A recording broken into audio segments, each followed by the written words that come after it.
Nappy Valley here, and today we're going to be talking about something a little bit different. We're going to be talking about professionalism. No, not really. Today we're actually going to be talking about the Crowns Act and why it's so important.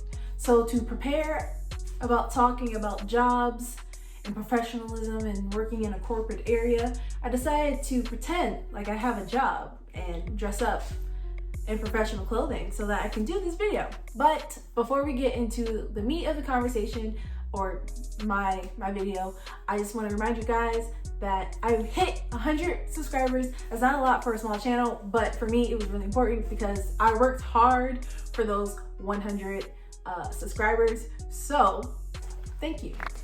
A little clap for you guys for supporting me on my little channel.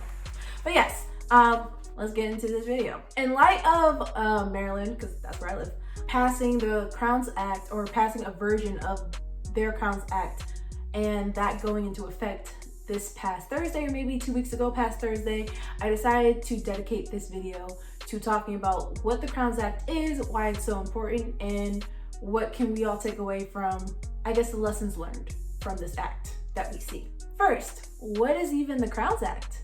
The Crowns Act stands for creating a respectful and open world for natural hair.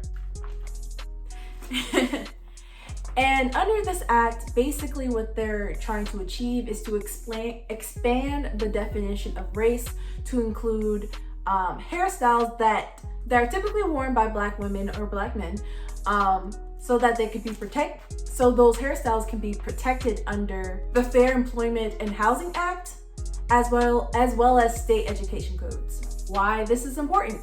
Well, before this act, many hairstyles such as locks, box braids, sister twists, faux locks, basically any type of hairstyle that is worn typically by Black people but isn't like straight their natural hair, were not protected under any type of anti-discrimination law. So I recently read an article about hair discrimination, and this article basically was talking about how under the Equal Employment Opportunity Commission, the guidelines that they give do hint at not discriminating against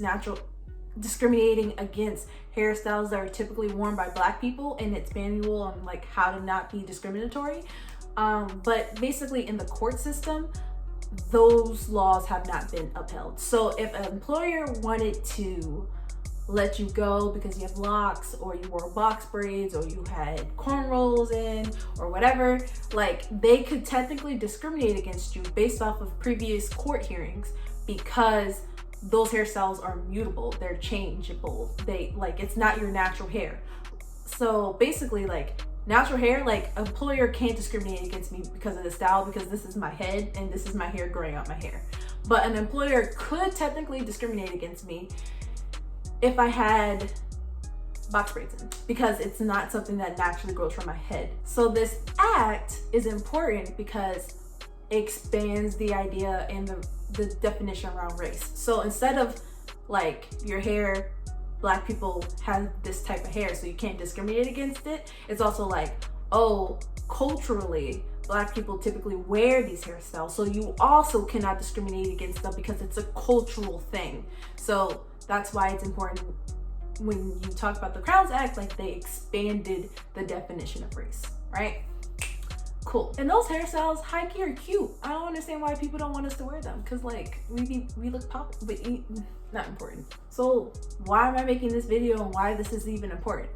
Well, I just wanted to note that like as a Black woman who went to a high school that technically didn't allow mutable hairstyles such as box braids, locks, like it was banned in the student handbook. But when you ask the administration, they were like, oh yeah, we don't enforce those rules. Like that's cool and all, but like if somebody wanted to get like someone in trouble for some petty reason, they can use the hair. Like even if you like, I don't understand why they didn't just take that rule out of the handbook if they didn't actually enforce it, but that's whatever.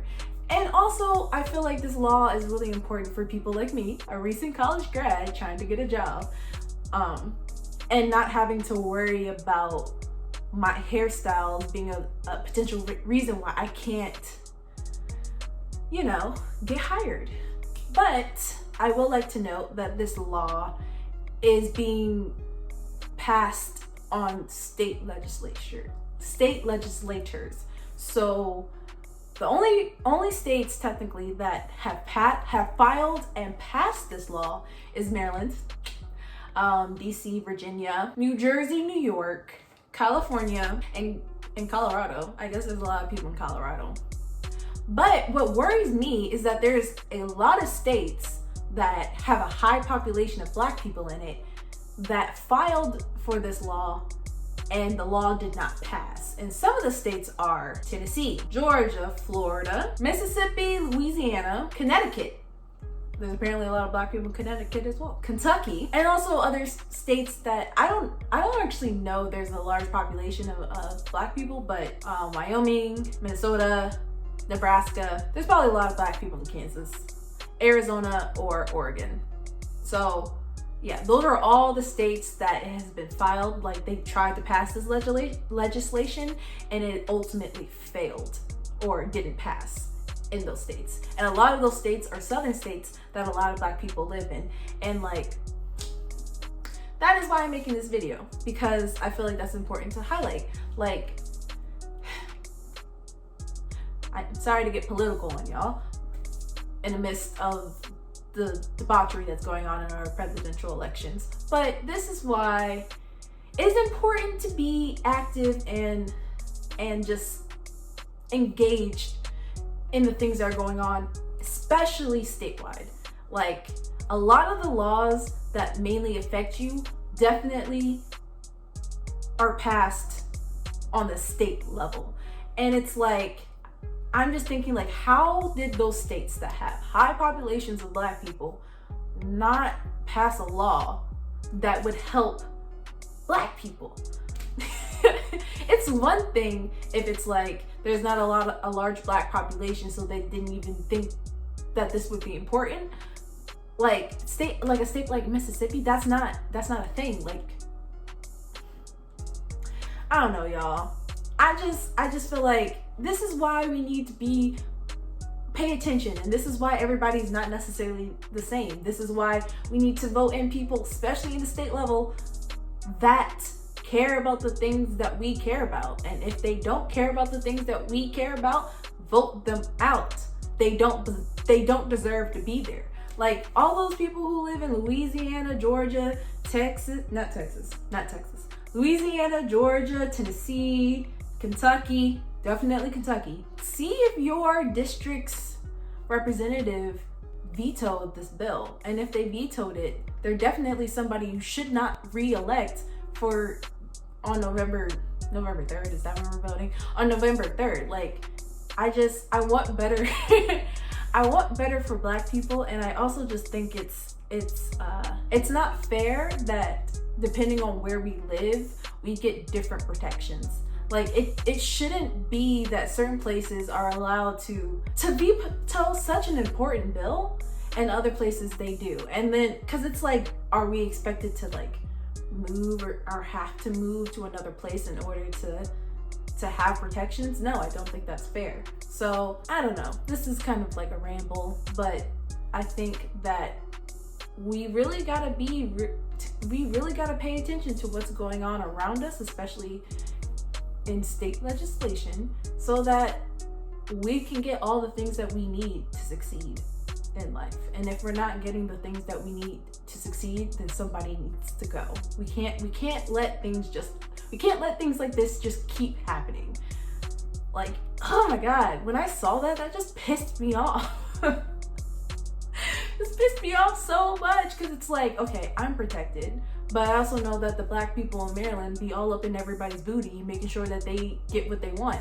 But it's like, in other places that doesn't happen. And it's just not fair. And that's why I made this video, to make people aware of the inequality and the disparities and why this is just simply not fair. But yeah, what do you guys think? Are you currently in a state that in the South that filed for this law, but it didn't pass for some reason? If so, what are your thoughts? What do you think is happening? Is there more to the story than just like people not paying attention to the stuff that's happening in their local elections? But yeah, that's all I have for today. Hope this was a good Nappy Hair Talk Tuesday. If you have any suggestions for upcoming videos I can do about topics like this or other topics you think are interesting, definitely leave them down below. But that's all I have for today. See you guys next week. Bye.